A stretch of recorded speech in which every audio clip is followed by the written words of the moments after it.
Assalamualaikum. Hari ini 11 hari bulan Januari 2024. Berita besar daripada Wall Street Journal mereka katakan yang Ukraine sudah tidak ada lagi askar yang berpengalaman ataupun daripada mula perangan sampai sekarang mereka sudah tidak ada lagi. Kebanyakannya dah KIA ataupun injured. Macam mana teruk perang di Ukraine sekarang. Yang ada pun sekarang semua askar-askar baru teman-teman askar-askar baru. Dan di Ukraine, Rusia makin menyerang kuat dengan air strike di serata tempat di Ukraine, terutama di Kiev dan di kawasan hutan Berpova dekat dengan Bakhmut. Kemungkinan serangan kedua belah pihak akan lebih banyak kerana Rusia kata kawasan hutan ini penting untuk Rusia.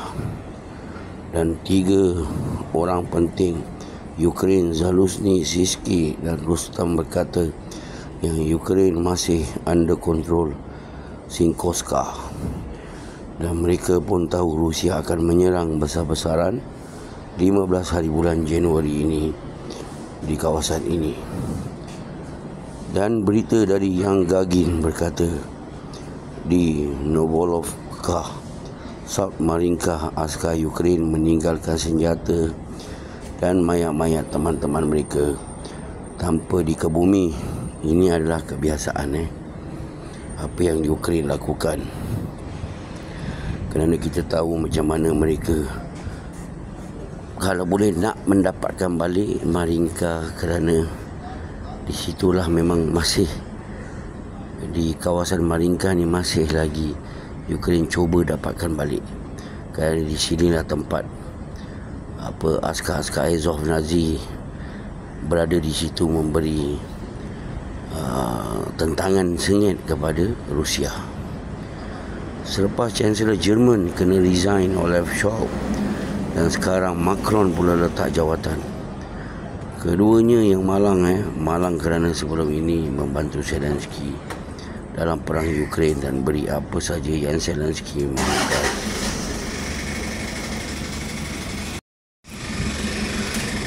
Dan walau mereka dah resign, tapi yang menggantikan tempat mereka adalah daripada wakil Neocon.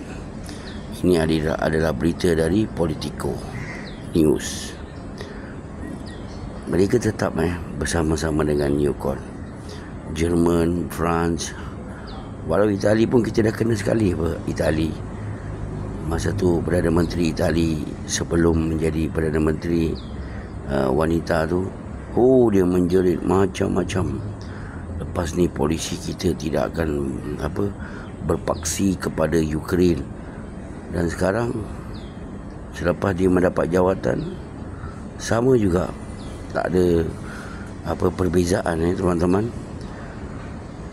Dan kita cerita sedikit di Gaza, banyak video askar Israel diserang dari bangunan tinggi, dan juga askar Palestin mengumpan askar Israel, dan askar Israel mengikut mereka hingga ke terowong. Dan di saat itu Hamas akan meletakkan terowong itu dengan periuk api kawalan jauh.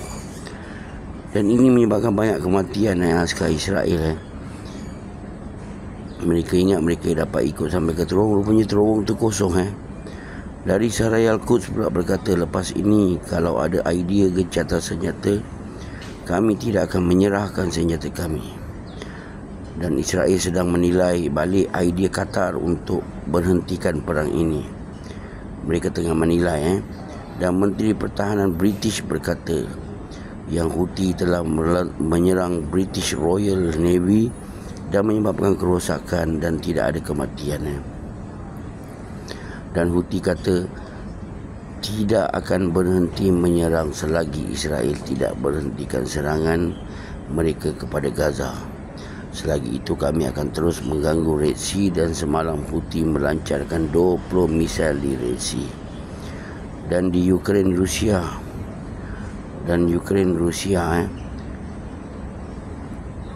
keadaan makin parah dengan serangan Rusia menggunakan airstrike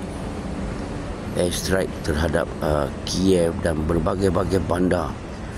Walaupun dalam keadaan askar Rusia kebanyakannya dalam keadaan bercuti, tapi mereka masih menyerang menggunakan airstrike yang paling banyak.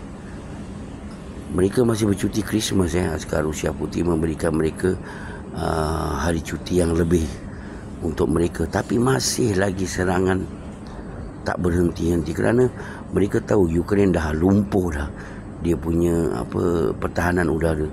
Jadi Rusia menjadikan ini sebagai laluan untuk mereka menyerang airstrike terhadap Ukraine dengan begitu banyak. Memang ini Rusia punya favorite. Airstrike memang dia punya favorite. Sebab tu kalau lah betul-betul NATO nak datang ke Black Sea beramai-ramai, awak lihat dengan Houthi sendiri pun mereka tak terlayan. Macam mana mereka nak layan Rusia di Black Sea? Kita doakanlah ini hanya sembang je lah apa yang mereka kata. Mereka tak akan berdaya lah untuk berdepan Rusia di Black Sea. Assalamualaikum, selamat petang, selamat mengerti semua. Everybody, jangan lupa sayang channel ni, join abang punya YouTube, okay? Update dunia. Terima kasih.